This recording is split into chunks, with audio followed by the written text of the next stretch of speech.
I want to thank you. That was a pretty interesting panel. It was exactly what we had in mind.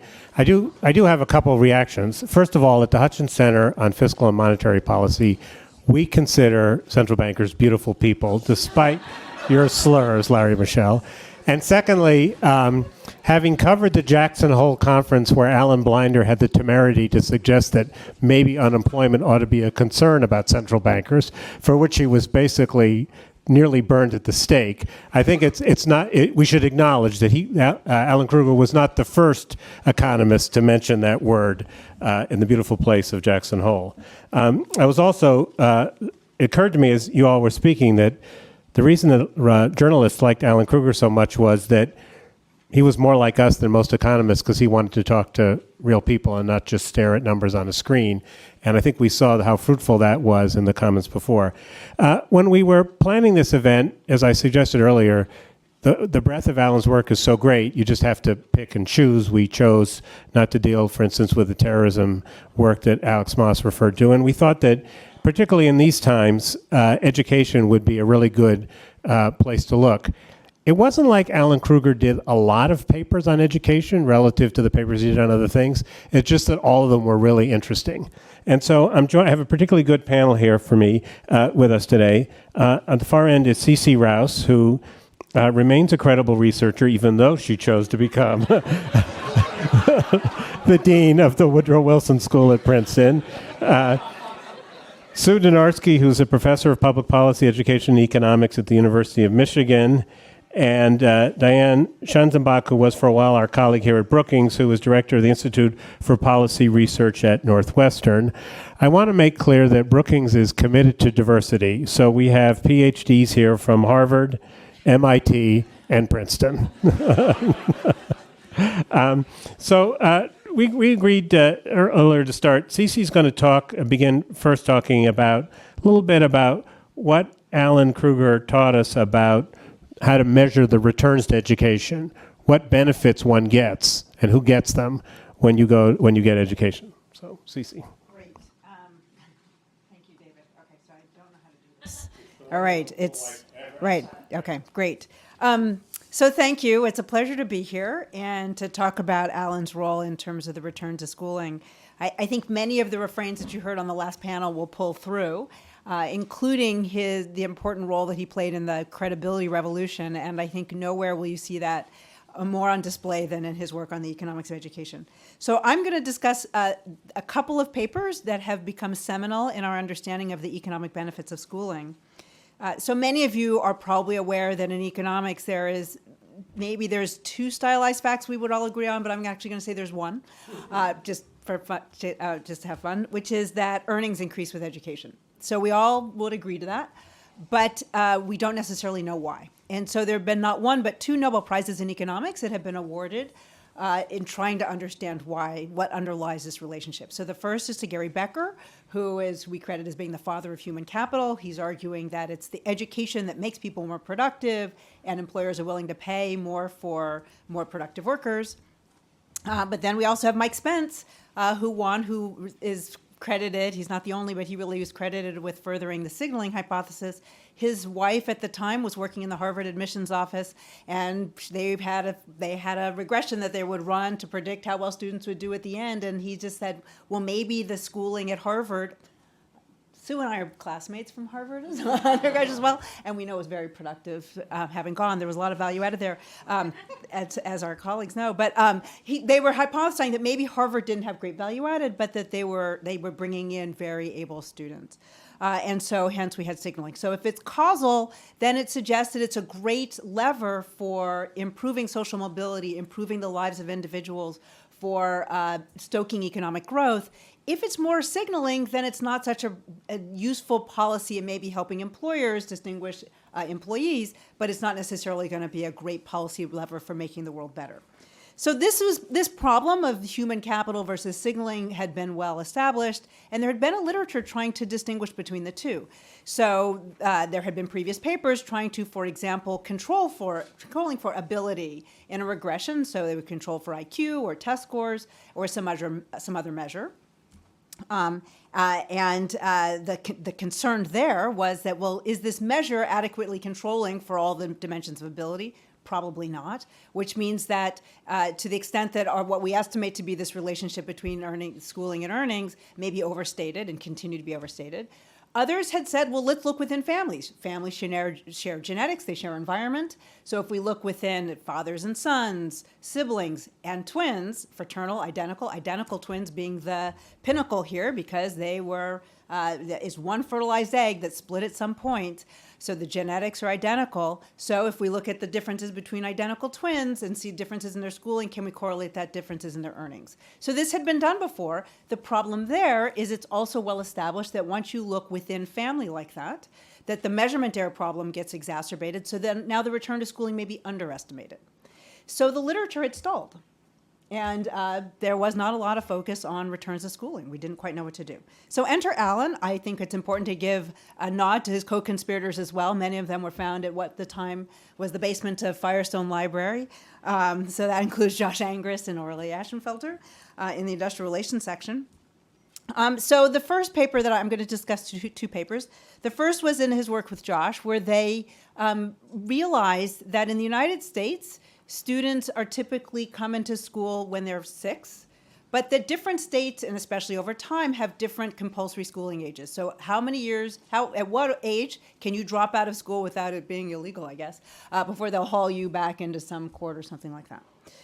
And so they were able to take advantage of this difference. So one of the things that's really fun about Alan in his work is, and I think one reason why it's very successful is, not only did he see these opportunities, but he had really clever ways to explain it to other people. So I have a graphic here, which you can't see, but which I've used many times, where it's handwritten, and where you have Ron, I think that's Ron Ehrenberg, and Bob Smith, who are identical twins.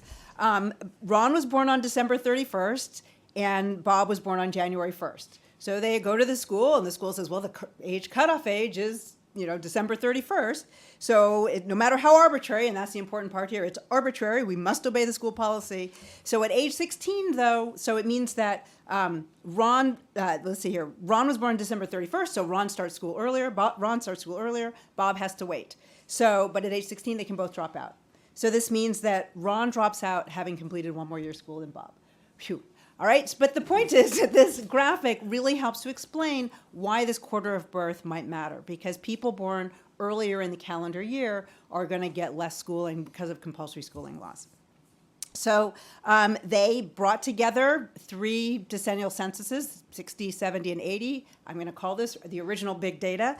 And they studied differences in education completed by the quarter of birth that individuals were born, the quarter of birth, and their eventual earnings. And what they found is that those who were compelled to complete an extra year of schooling earned about 8% more in earnings per year, or 8% more in earnings. So that the return to school is about 8%, which was close to what just the OLS or the other relationship would show you without adjusting for selection. So what was so incredible about this work was they had looked for natural variation, hence natural experiment, that was somewhat credible. I'm not going to say it was perfect. There were many that came behind it and took issue with, well, is quarter birth really so arbitrary? Is it so unrelated to future earnings? Every experiment has got its flaws. There's always an identifying assumption.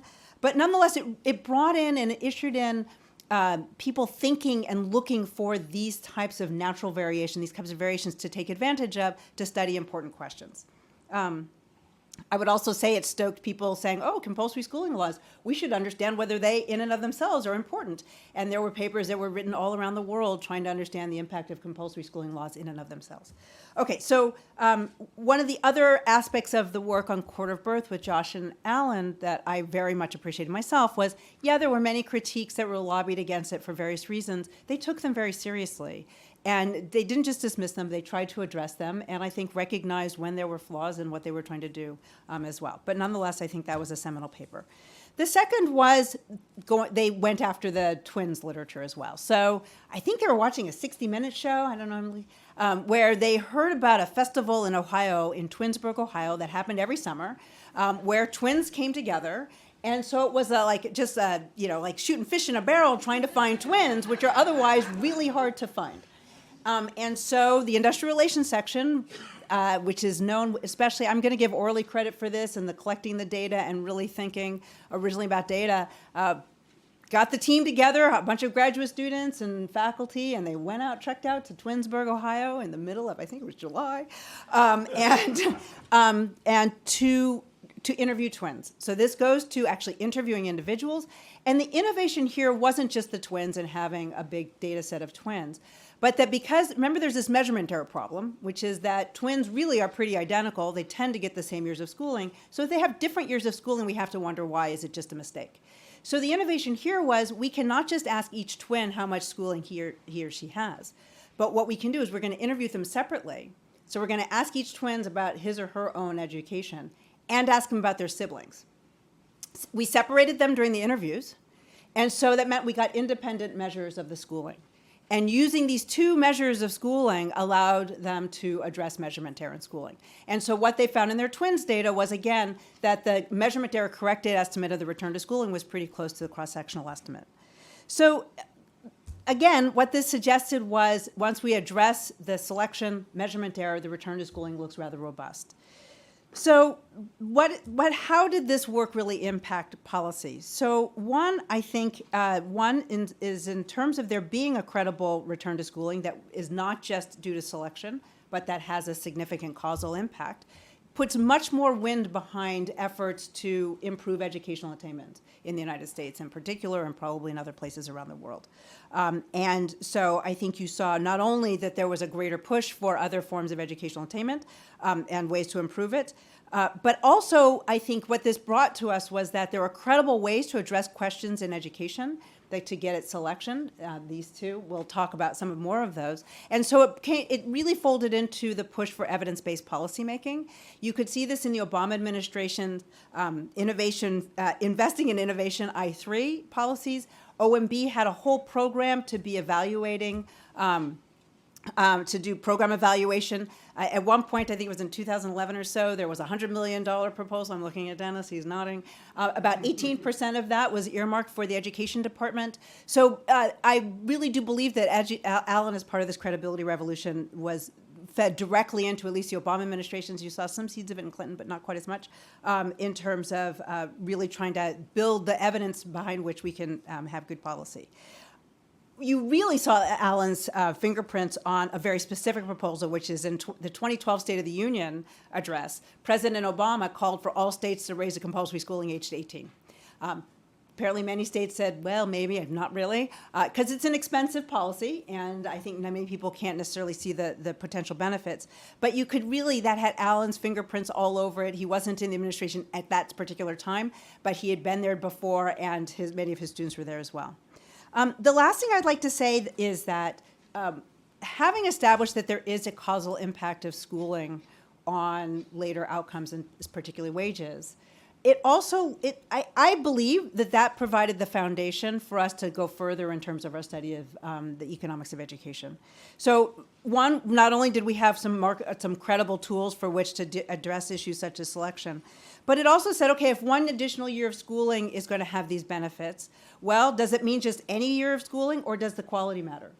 If the quality matters, how do we measure quality? And so I believe it really is the backbone on which we can open up many other questions, and which many other columnists had followed, Alan himself, in terms of asking questions about the economics of education. Thank you, Cece. So we're next going to turn to Diane to talk a little bit about, so does money matter? Does it matter how much we spend on education? Does it matter how large class size are? And I should have mentioned in our introduction that I believe that Alan was your dissertation advisor at Princeton. Right, and Alex is too. Oh. Alex forgot to mention that.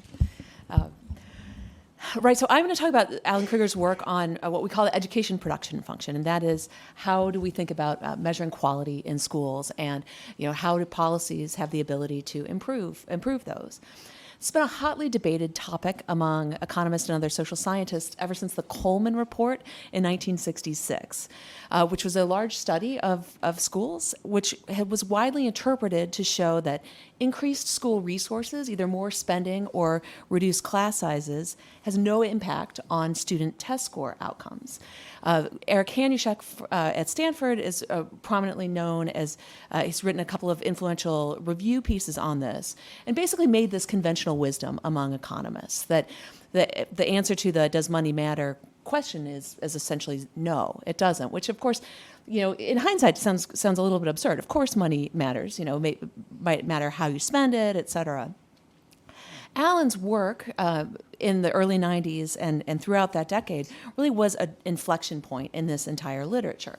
So his 1992 paper with David Card, which was published in the Journal of Political Economy, and there were also some related papers, did a couple of things. One was shift the focus from test scores to wages, and then also really helped us think about the credibility of estimates. So really moving us toward causal impacts. So in this paper, they used state-level measures of school quality, such as spending and class sizes, to predict returns to education. So how much additional earnings did you have from going further along in school? What they found was that there was a larger payoff to schooling when there were more resources involved. What I did not really understand until preparing for this panel was what heresy this was at the time. So this work was scrutinized very closely. In fact, at a panel here at Brookings, edited volume came out of it. Many of the criticisms, I would say, I break them into three parts. One was quite technical by Jim Heckman and some Petra Todd and Lane Farrar. Which was a criticizing of the identifying assumption, saying, oh, it's not okay to look at people who've moved across states into the same labor market. And we can maybe talk about that a little more in Q&A if you're interested.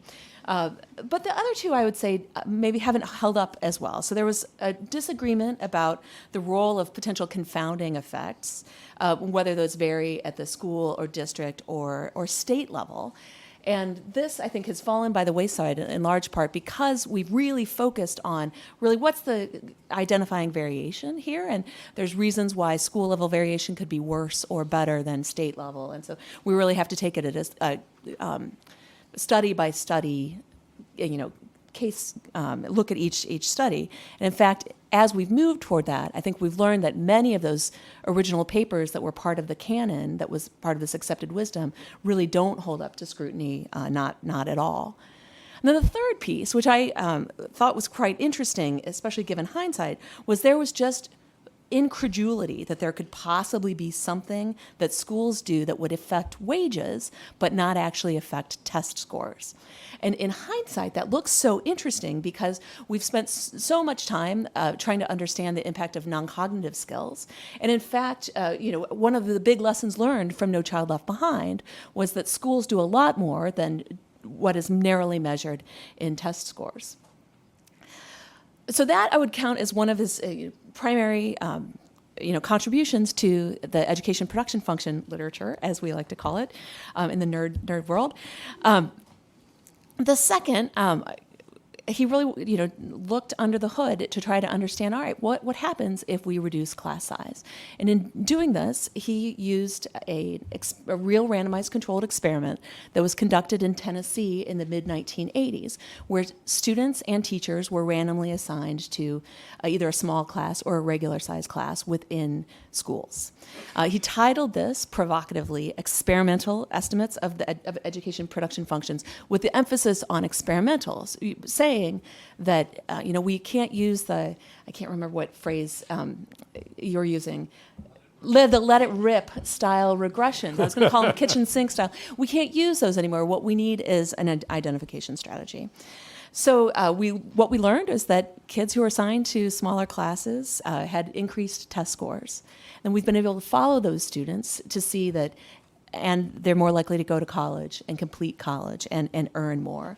So I think I've learned three large things from this work of Alan's. The first is just what great care he took with data. And as I went back and reread this paper from 1999, it's just a case study in how to be honest with your hands above the table in looking at that. He was ruthlessly honest and demanded that of everyone who worked with him. And I bear some scars from that. Related to this is just the importance of knowing what drives the variation that you're using to study. And the third was his deep commitment to replicability. He led the charge to make sure that these Project STAR data were publicly available, and we have learned a lot from having those accessible to others. We have new questions, understandings of peers, of relative age, of classroom quality, and also new data. We were able to merge together college attainment, eventually wages. This was the source of the kindergarten teacher paper that got a lot of attention when Raj Chetty and co-authors, including me, wrote it up. I can spend just a minute talking about how this has impacted where we are today before turning it over to Sue. I really look around and see Alan's influence everywhere in economics of education. So one example is the Department of Education started an Institute for Education Sciences. Our colleague Russ Whitehurst here at Brookings was instrumental in that, which made sure that we are prioritizing causal research studies. And in fact, much of it today are on questions that are very directly relevant to practical questions in schools. That has helped us to shift the quality of schooling in the United States. So second, I would say we today have a better understanding of skills production and increasingly of what non-cognitive skills are and why those are important. And then third, I think it's really contributed to a new Does Money Matter literature, although we don't call it that anymore because we do think it's a silly way to frame a question. For example, this last year, with co-authors Jesse Rothstein and Julian Lafortune, I wrote a paper that looked at the impact of school finance reforms, court-ordered and other legislatively induced school finance reforms. What we found is that when you spend more money, students' test scores go up. And what I realized that we find is we find things that look pretty much exactly on the same magnitude of what Card and Krueger found. Back in December, the magazine Quartz asked a number of leading economists what's the most important finding in the last year, and Alan mentioned this as his paper that he thought was the most important finding. And I wrote down what he said that was extremely high praise from Alan. It said, their transparent and compelling data analysis provides a clear answer. I feel like that's what Alan's work was always about, transparent and compelling and clarity. Thank you.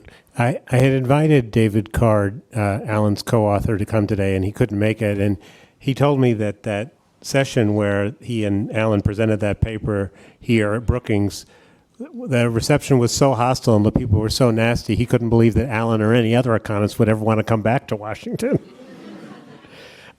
Sue Donarski, one of the interesting questions that has risen lately for obvious reasons in the news is, does it really matter if you go to a prestigious college? And that's something on which Alan did some work. So Alan did some of the most cited work on how the quality or the selectivity of somebody's college relates to their earnings. Stacy Dale Krueger did this. Stacy Dale did this work with him. Dale and Krueger is how I talk about it, so they just run together. Dale and Krueger, two papers on this topic, trying to understand if going to Harvard versus University of Michigan versus Northwestern made a difference in people's lifetime earnings. Now, if you look at the news and if you look at the court dockets, you'll see that people do think this matters quite a bit. So it's a very high stakes question. What they found, and the way they got at this selection question that Cece was diving into, was looking at people who applied to and were accepted to the same colleges. So, if you compare two people, one of whom goes to University of Michigan, one of whom goes to Harvard, then obviously the person who goes to University of Michigan is much wiser, is more intelligent, more likely to succeed in the labor market anyway, and so the Michigan degree pays off in the end in that way. So there's a lot of selection, and it's hard to tease out what's the effect of the institution versus what's the effect of the type of person who goes to the institution. So what Alan and Stacy did was focus on students who had applied to and gotten accepted to the same institutions. So who had been judged on the basis of their complete applications, their letters of recommendation, and all of their activities, things you don't usually see you never see, in fact, in something like the CPS, National Longitudinal Survey of Youth. The data set they made use of, college and beyond, did include this information. But more importantly, the admissions offices that decided whether or not to let these students in saw this information. And so seeing what schools they got into was sort of a summary statistic for these students, both in terms of their academic attractiveness and perhaps how they might do in the labor market as well. Their first set of results basically said, not much effect, not much going on here. It doesn't really matter a whole lot if you go from to a very selective institution versus a really, really, really selective institution. That's a set of schools that they were looking at, by the way. This wasn't looking at community college versus Harvard. It was looking at a fairly elite set of institutions. What I found really admirable that they did was to follow up this work a number of years later, after the returns to schooling had started increasing quite a bit, as they did from the 70s onward. They looked at a new cohort, and they also brought in new data. So again, building on Alan's work where he had looked in the PSID and compared self-reports to administrative reports, he now brought in data from the Social Security Administration, people's earnings from those administrative data, to look at what the payoff was to college. And now they found slightly different results. Overall, still, if you looked at what most students at these elite institutions who were white, who had highly educated parents, who had high incomes, indeed, there was not really an effect there of going to a more selective school. But for those who were children of lower income parents, whose parents did not graduate college, who had occupations that paid less, there you did see quite a strong effect. So for a subpopulation that is of great policy interest, going to a higher quality institution makes a difference. Now, this is quite relevant to affirmative action, right? So to what extent does it benefit an African-American student to go to an elite school like Harvard? Are they just going to be overplaced and actually is it going to harm them? This work suggested that the quality of institution, just like the quality of K-12 institutions, makes an enormous difference in the payoff to college. When I focus on the economics of post-secondary education. I've done a bunch of work on student loans. When I was looking through Alan's CV, I was reminded that in 1993, he wrote a piece for the Journal of Economic Perspectives on income contingent loans, which I've gone on to do work on. In reading this piece, I'm chagrined to see that I had rediscovered many of the things that he had said, and I should have just gone back and summarized his paper rather than write it myself. Alan's work has been enormously influential in the economics of post-secondary education. I tried to draw a genealogy chart of how I was related to him. So Diane and I are cousins because I was a student of Josh Angrist, his frequent collaborator. And then I started noticing other connections, but sort of Westeros style, the lines all cross so much in labor economics that eventually it's impossible to figure out just quite who's related to whom. The ideas that Alan, that David Card, that Angrist developed in the early 90s, in the mid 90s, have now underpin the empirical study of labor economics. It's really hard to overemphasize this. It's completely shifted the landscape and how people analyze data and make empirical conclusions. And I think that's in part why people have been so affected by his death, because his ideas are deeply embedded in our brains. They're the framework that we use to look at data, to choose our questions, the framework that we use to address the questions. And it's kind of like, I think of it as sort of like when a musician dies and, the song's still running through our heads, and it sort of is our soundtrack. For us nerds, Angrist and Krueger, the credibility revolution, that's the soundtrack to how we do our work. And in this case, the artist is gone, but his art remains. And I taught a class in empirical analysis of education policies just this past year, and Krueger's all over it. He's throughout the syllabus. I would say to my students each time they were trying to think of a topic to work on, look at anything that Krueger, Card, Angrist have done in K-12 and ask the same question now in post-secondary, because we probably don't know the answer. What's the effective class size on student learning in college? Does money matter? Does quality matter?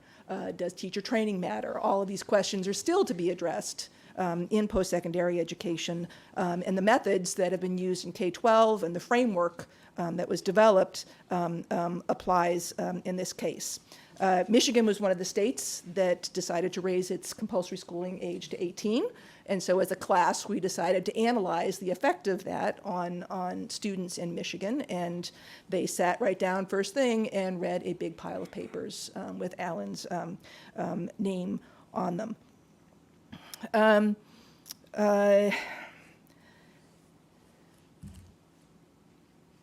One of Alan's last products was actually an amicus, I'm going to pronounce, I know Latin, but I'm going to say this wrong, amicus curiae in the Harvard affirmative action case.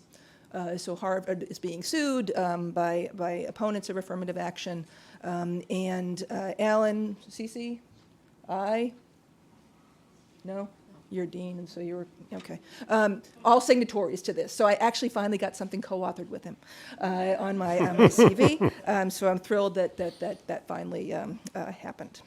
So, CC, can I just ask you, I'm just curious, so do you know how many states have raised the compulsory schooling age to 18? I don't, but maybe Sue does. No, I don't. All right, someone can Google it. Yeah. We have a couple questions here, but if anybody has questions in this room or the other, please pass them forward. So I wanted to follow up a little on your reference to the paper that Alan Krueger did with Bill Bowen, who was, among other things, was president of Princeton, about income contingent loans. It is kind of remarkable to read something from 1993 and realize that we're still wrestling with the same questions. But one of the points they made was that a workable income contingent loan plan would almost certainly involve government subsidies to minimize adverse selection. Therefore, thought must be given to the effects of an income contingent loan plan on the willingness of parents to continue to finance the education of their children. For traditional college-age students attending undergraduate programs, we've believed there's much to be said for continuing to expect families to invest in education consistent with their ability to do so. We believe an income contingent loan plan is particularly suitable for independent, that is, older students, and that they said that eligibility criteria should be considered carefully. And I wondered whether in 2019 you think that's still relevant, or have we moved on from that? I think the analytic framework is certainly relevant. So understanding the adverse selection that could occur in an income contingent loan program was something that Alan was very much focused on. What his concern was that, and to be clear, the income contingent loan program that he was talking about is somewhat different from the type that floats around now. So the one he was talking about was one in which people would pay for a fixed amount of time, a certain percentage of their income, and so somebody who made out like a bandit in the labor market might end up actually paying back more than they borrowed. And that fear of doing so might lead people who sort of knew they were going to earn a lot to not want to borrow through such a program. This was the experience at Yale University when they tried to do their own income contingent loan program just for the university. And so that was sort of a focus and a concern in that particular paper. the more recent proposals and the current income-based repayment plans that we see, for example, are ones in which you pay until you've paid off, but you don't keep paying. Income share agreements are something that more resemble what Alan was talking about here. Everything he was saying here about who would benefit, who wouldn't benefit, that this thing couldn't be self-financing under most plausible conditions. It's an incredibly practical analysis using basic economic principles to address a policy. And so I loved its mix of, the piece's mix of economic theory and down and dirty estimating percentages that would be needed to make something break even. And it really did sort of characterize the type of work that he did very carefully. He wrote one of the first policy proposals for the Hamilton Project here at Brookings that was based on work about summer melt. So what do we learn from Alan's work and your thoughts about the capacity, the role of education in reducing the degree of inequality that we've been suffering from in the U.S. over the last several decades? Yeah. So I'm going to be a little heretical. I think what we learn is that education certainly plays a role, but if you look at what the economic return to an additional year of schooling is, it still remains about 10%. Maybe you get up to 15. It's not going to change the world. So if we look at people who are very poor, just getting an additional year or two of schooling is not going to suddenly catapult them into the middle class, whatever that might be. I think some of the debate has been, well, if you win the lottery and you get into Michigan or Princeton, that can make a bigger difference. I think, quite frankly, even if you look at those analyses, they don't have the causal underpinning, that they're more descriptive. So I don't think we actually know the causal impact of winning the lottery in terms of changing one's life trajectory. I see Janet scrunching her face, so maybe she disagrees. But I personally don't think that education is the end-all, be-all. I think it's a very important piece of the puzzle. Yeah, did you want to? I will also. Alan Krueger was really obsessed with achievement gaps. Also, I feel like he wrote the black-white achievement gap came up in at least 6 or 7 of his papers, and that's something that still sticks with us. And if we can narrow the black-white achievement gap, I think we can also go and other achievement gaps that we face. That I think will also push us toward that direction. I agree with Cece that there is not one silver bullet, and certainly education is not it, but any serious answer to increasing inequality has got to involve improving our education outcomes. And if you were... Can I add something to that one there? Please, Sue. Yes, I'm sorry. Alan co-edited a book on inequality with James Heckman. And this actually, unlike many of his intellectual colleagues, Alan was quite happy to engage in vicious ground wars with people he disagreed with. So that book actually came out of a debate that they were going around doing about inequality, whether it's a good thing, whether it's a bad thing. And in that, his essay in that book, he very explicitly says education is not it. Education is not somehow going to, if we put a big push into education and preschools and so forth, all of a sudden inequality is not going to disappear. And that's what he and Heckman were debating about. He also engaged in legendary ground wars on the education production function with Eric Hanushek, where they would fight about meta-analyses and how you do them. It was very exciting, but my favorite quote from his work in his set of debates in that case was that research is not democratic. Each study does not get one vote. A study like the Tennessee class size experiment trumps bad word, completely outweighs dozens and dozens of studies that just sort of threw a bunch of kitchen sink variables into the regression. And I say that with my students constantly. We don't just count up the votes. We look for the quality of the research, and that's how we weigh what we're going to believe, and that's how we focus our own work as well, as we focus on answering the question in the most credible way possible. This is not about the social mobility, but I did want to point out that ground war with Jim Heckman and Alan Krueger, where they were having a fierce debate over not just does money matter, as Diane pointed out, but also the meta-analyses of what that entire literature says, I believe actually was foundational to the What Works Clearinghouse and to us having a better understanding of how to do meta-analyses, not just having experts read the literature, but how do you actually weight up different studies and the underpinning there. Let me just finish with one question. So if you were sitting here and you had 24 Democrats who are running for president and the two or three Republicans who are running for president, and they were saying that we want to do something, we want to have policy on education that is informed by the research, what is it that you would say that they should most learn from the work that Alan Krueger did? Yeah, it is. Illustrative examples, please. Certainly, I think that his work points to the importance of high quality early education. So I would start there. I would talk about preschool, also quality, and also making sure that children aren't hurt when there are economic downturns. I think he did a lot of work around the Great Recession. As states were pulling back and were increasing class size, et cetera. You want to add anything? I would just. Yeah. I think I would say that we have to invest in our education system. That period, that the quality matters all the way through, and that we can't be defunding. We can't take it for granted that we actually have to continue to make this investment because it does have impacts that are real, but we really can't take it for granted.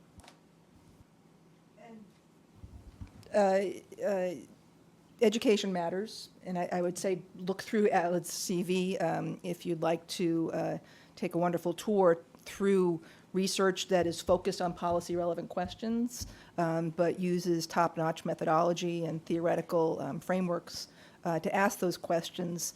Each of his papers tends to end with, here's what we should do about it. So there are many lessons still to be learned from his body of work. Well, thank you. Why don't you stay up here while I introduce the next speaker, but I want to thank you all for that. And I mean, it's really a wonderful opportunity to go back and look at these papers that were written 25 years ago, and they still have lessons for us today, which I think must be somewhere the mark of a good researcher.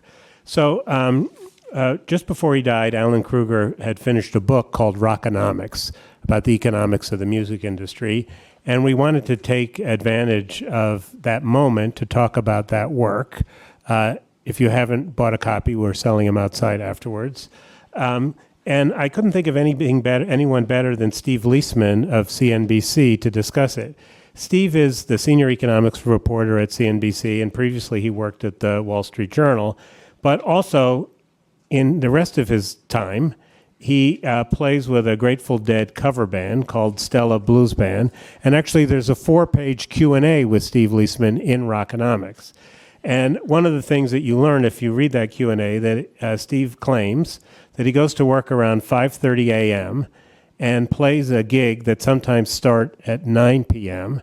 And he always carries a 5-hour energy drink with him, but he says he's learned he doesn't need it. So please join me in thanking this panel and welcoming Steve Leisman.